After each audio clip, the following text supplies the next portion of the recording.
Biasanya begini, stalos regalim tahap libasana. Stalos regalim, stalos itu 3. Regal itu kaki. 3 kali hendaklah kau mengadakan perjalanan li bagiku, bagi Tuhan, basana setiap tahunnya. Untuk apa setiap tahun dia melakukan perjalanan? Pada masa Musa masih di padang gurun. Zamannya Raja Daud, Salomo perjalanan ke Yerusalem. Perjalanan ke Yerusalem itu kalau dari Tiberias, dari Bethlehem, dari Kapernaum itu naik, karena posisi Yerusalem itu Bukit Sion. Makanya perjalanan itu apa? Akal kitab untuk hak tahak libasana. Maka dari kata hak ini, seperti kata Gabriel menjadi Jibril, maka kata hak menjadi haji. Makanya dalam Alkitab yang disebut nyanyian ziarah, itu bahasa aslinya itu dalam berbagai mazmur, misalnya Mazmur 120, Mazmur 121, Mazmur 120 dan seterusnya. Itu namanya dalam bahasa Ibrani shir ha-ma'alot. Shir itu nyanyian, ma'alot itu orang-orang yang naik. Dari kata Allah, ma'alot orang-orang yang naik, ma'alah orang yang naik. Naik kemana? Naik ke Bukit Sion. Makanya orang yang naik ke Yerusalem itu dinamakan aliyah. Aliyah itu artinya apa? Naik ke Yerusalem. Untuk apa naik? Untuk berhajj bagi Tuhan, untuk naik haji maksudnya. Ini bukan dari Islam, ini dari Alkitab. Cuma karena kita membaca Alkitab dalam bahasa Sumba, tidak kelihatan aslinya gitu. Makanya kalau mau tahu aslinya, ya undang Pak Yasin sama Pak Bambang ke sini. Itulah kita. Terus apa yang disebut 3 kali haji dan 3 kali akad? Yang pertama Paskah, hak Pesak. Yang kedua Pondok Daud, hak Sukkot. Sukkot itu Pondok Daud. Yang ketiga hak Safu'on, yaitu perayaan atau perayaan besar. Haji itu perayaan besar, Pentakosta. Makanya orang yang pergi ke Yerusalem itu disebut Sesamalu Sevatia, suku-suku yang naik. Artinya suku-suku Tuhan naik kemana? Naik ke Yerusalem. Itu dalam kitab Mazmur. Dan naiknya untuk apa? Pertama merayakan Paskah. Lalu orang biasanya kalau sering mendengar ceramah-ceramah saya itu isinya orang marah, ada isinya yang mereka suka merendah-rendahkan iman Kristen itu isinya cuma marah karena sudah kehabisan argumentasi. Satu-satunya alat yang marah atau tujuan melecehkan agama lain dan sebagainya. Tapi saya menghindari untuk saya tidak mau ngomong agama orang lain.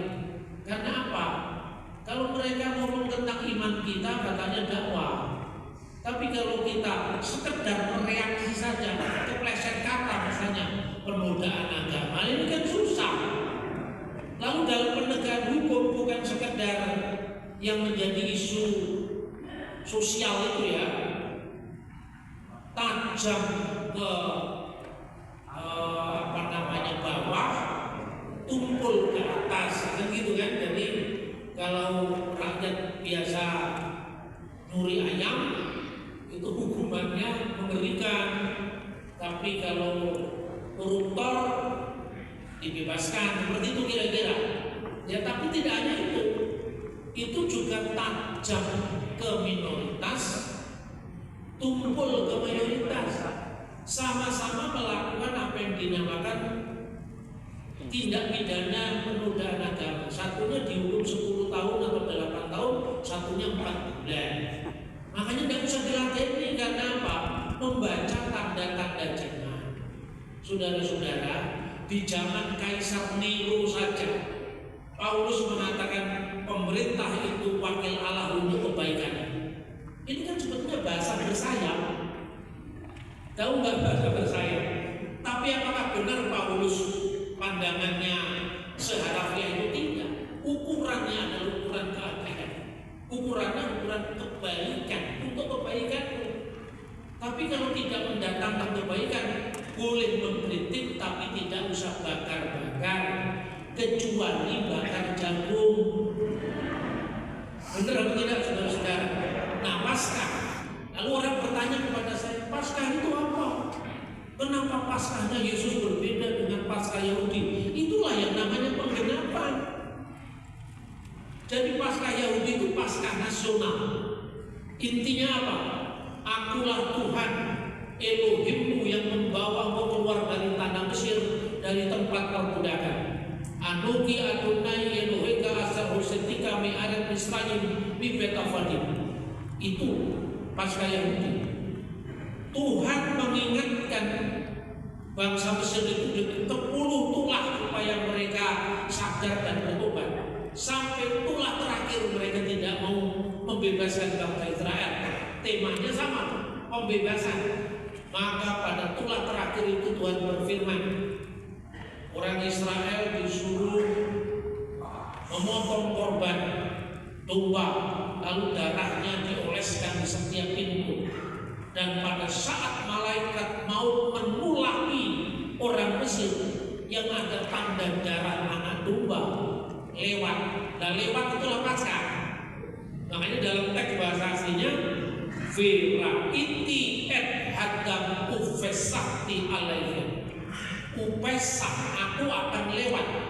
Ufesakti alaihim atas kamu.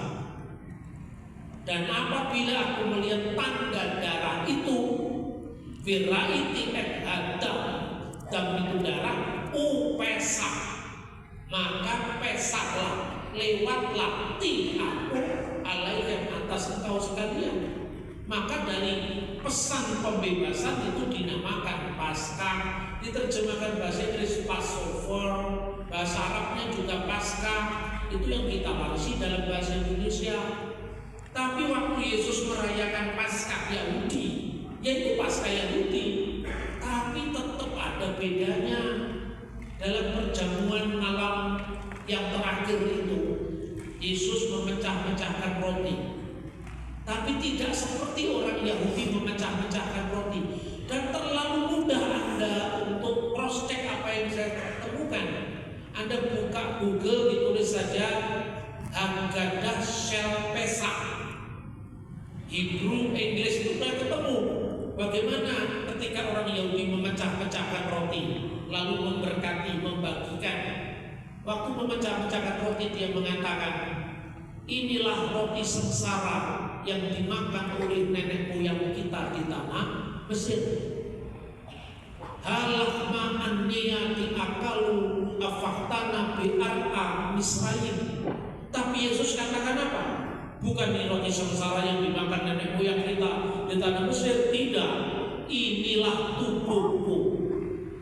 Begitu juga ketika anggur, dia tidak mengatakan itu anggur sengsara yang diminum nenek moyang kita di tanah Mesir, tapi inilah darahku. Murid-murid mengikuti semuanya yang diajarkan dan dialami bersama gurunya. Tetapi mereka memiliki kode bagaimana akhirnya Kristus itu memenuhi Taurat. Ketika dua orang jalan ke Emmaus, mereka lupa itu siapa Yesus yang bercakap-cakap dalam perjalanan. Tapi ketika masuk ke rumah, Yesus memecah-mecahkan roti, baru mereka ingat itu. Makanya Ekaristi atau perjamuan kudus itu titik awal pembeda antara orang-orang Yahudi pada umumnya dan orang-orang Yahudi pengikut Yeshua HaMashiach. Pesannya apa? Setiap rumah yang ada tanda darah anak domba dilewati kebinasaan, dilewati kematian. Karena begitu besar kasih Allah kepada dunia ini, sehingga Ia telah memberikan anaknya yang tunggal, supaya barang siapa yang percaya kepadanya tidak binasa melainkan memperoleh hidup yang kekal. Itulah Paskah Kristiani. Nah, itu belum soal kalendernya. Kalau soal kalendernya lebih rumit Yang kedua, perayaan Pondok Daun.